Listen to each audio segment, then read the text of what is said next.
নমস্কাৰ জেআইজি ব্লগলৈ পুনৰবাৰ সকলোকে স্বাগতম জনাইছো। আজি আমি আলোচনা কৰিবলৈ লৈছো লাখপতি বাইদেউৰ সাৰ্টিফিকেট সম্পৰ্কত। লগতে লাখপতি বাইদেউ সপোন নে বাস্তৱ, লাখপতি হিচাপে মহিলাসকলক গঢ়ি তোলাৰ চৰকাৰৰ যিটো প্ৰকল্প, সেই প্ৰকল্পটো প্ৰকৃততে সাকসেছ হৈছে নে নাই। অসম ৰাজ্যিক গ্ৰামীণ জীৱিকা অভিযানৰ দ্বাৰা যিসকল লাখপতি হিচাপে চিনাক্ত হৈছে, সেই লাখপতি বাইদেউসকলে প্ৰকৃততে কি কাম কৰি নিজকে লাখপতি হিচাপে সমাজত প্ৰতিষ্ঠা কৰাৰ লগতে নিজৰ ঘৰখনৰ আৰ্থিক উন্নয়নো সম্ভৱ কৰি তুলিছে।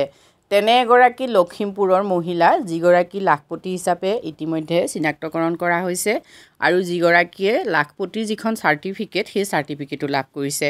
ইতিমধ্যে তেখেতে এখন টমটমো লাভ কৰিছে।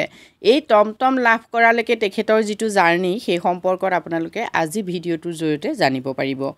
প্ৰথমতে আপোনালোকে এটা কথা জানি ভাল পাব যে ASRLMৰ জৰিয়তে লোৱা প্ৰায়বিলাক অভিযানৰ ভিতৰত এই লাখপতি যিখন আঁচনি, এই আঁচনিখনৰ সাফল্য কিন্তু গুৰুত্বপূৰ্ণ হয়।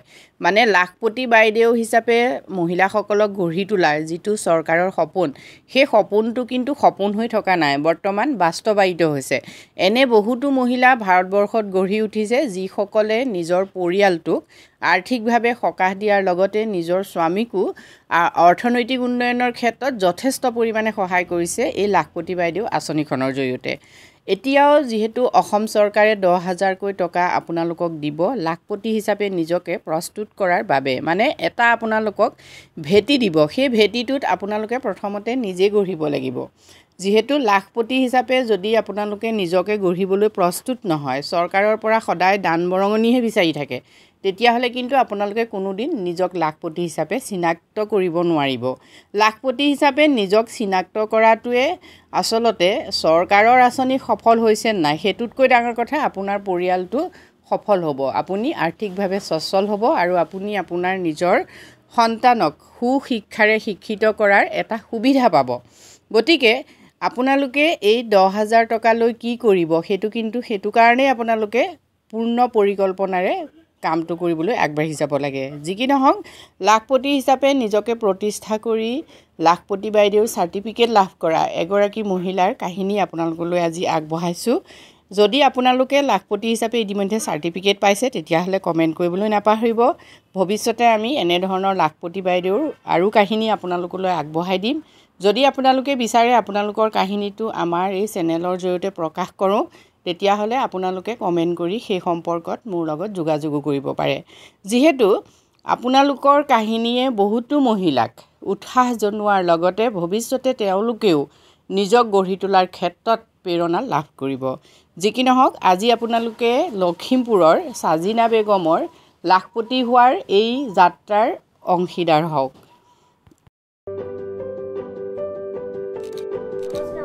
sajina begum, মই লখিমপুৰ জিলাৰ নাওবৈচা উন্নয়ন খণ্ডৰ ৰামধেনু মণ্ডল সংগঠনৰ লখিমী গ্ৰাম্য সংগঠনৰ লগতে মিলিজুলি আত্মসহায়ক গোটৰ এগৰাকী সদস্য। 2019 চনৰ পৰা ASRLMৰ লগত জড়িত হৈ আছোঁ আৰু তেতিয়াৰ পৰাই মই মোৰ ব্যৱসায়টো আৰম্ভ কৰিছোঁ। মই অসমীয়া পিঠাপনাৰ লগতে cake, anniversary cake, birthday cake, লাড়ু, পিঠা, বেকাৰী ইত্যাদি বনাওঁ। মোৰ কোনো বৰ্তমান সহায়িকা নাই। মই মোৰ মা, ভণ্টি, খুৰীহঁতৰ লগতে ব্যৱসায়টো আৰম্ভ কৰিছোঁ। মই তেওঁলোকৰ সহায়তে আগবাঢ়ি গৈ আছোঁ। মই কেকৰ অৰ্ডাৰ লওঁ, পিঠাৰ অৰ্ডাৰ লওঁ, লাড়ু, পিঠা সেইবিলাকৰ অৰ্ডাৰ লওঁ, দোকানত দিওঁ, বজাৰলৈও যাওঁ আৰু মোৰ কেকবিলাক দোকানে দোকানে দিয়া হয়। মই 20 গৰাকী যুৱতীক প্ৰশিক্ষণো দিয়াইছোঁ। মই 40,000 এটা CLFৰ পৰা পাইছোঁ, যাৰ বাবে মই কিছুমান নথকা মেচিনবিলাক এইবাৰ লৈ লৈছোঁ আৰু মই জীৱিকা উপাৰ্জনৰ বাবে এখন ASRLMৰ ফালৰ পৰা টমটমো পাইছোঁ। মই বহুতখিনি সুবিধা পাইছোঁ ASRLMৰ ফালৰ পৰা। আগবাঢ়ি যোৱাত মোৰ ব্লকৰ ছাৰ বাইদেউ, জীৱিকা সখী, উদ্যোগ সখী, আমাৰ বিশেষকৈ আমাৰ BC ছাৰ, তেওঁ মোক যথেষ্টখিনি সহায় কৰি আহিছে। মই এই ব্যৱসায়টোৰ পৰা বছৰেকত 3 লাখ টকা উপাৰ্জন কৰিবলৈ সক্ষম হৈছোঁ। মহিলাসকলক ইমানখিনি আগবাঢ়ি যাবৰ বাবে আৰু ইমানখিনি আমাক আঁচনিৰে ভৰপূৰকৈ উদ্গনি জনোৱাৰ বাবে মই বিশেষকৈ আমাৰ প্ৰধানমন্ত্ৰী মোদী ডাঙৰীয়া আৰু মুখ্যমন্ত্ৰী ডক্টৰ হিমন্ত বিশ্ব শৰ্মাক বিশেষভাৱে ধন্যবাদ দিম। নমস্কাৰ। এয়া হ'ল সাজিনা বেগমৰ সফলতাৰ কাহিনী।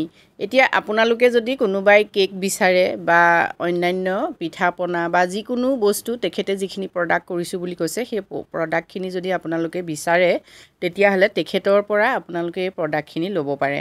ডেছক্ৰিপশ্যন বক্সৰ লিংকত তেখেতৰ ফোন নাম্বাৰ থাকিব, আপোনালোকে ফোন কৰি তেখেতক যোগাযোগ কৰিব পাৰে। সাজিনা বেগমৰ সফলতাৰ এই কাহিনী শুনি আপোনাৰ কেনে লাগিল কমেণ্ট কৰি জনাবলৈ কিন্তু নাপাহৰিব। আজি ভিডিঅ'টোত আমি আপোনালোকৰ বাবে এইখিনি কথা আলোচনা কৰিলোঁ। যদি ভিডিঅ'টোৱে আপোনালোকক অনুপ্ৰাণিত কৰিছে তেতিয়াহ'লে আপোনালোকেও আপোনালোকৰ ভৱিষ্যতটো লাখপতি হিচাপে গঢ়ি তোলাৰ বাবে পৰিকল্পনা প্ৰস্তুত কৰিব পাৰে। আজিলৈ ইমানেই, ধন্যবাদ।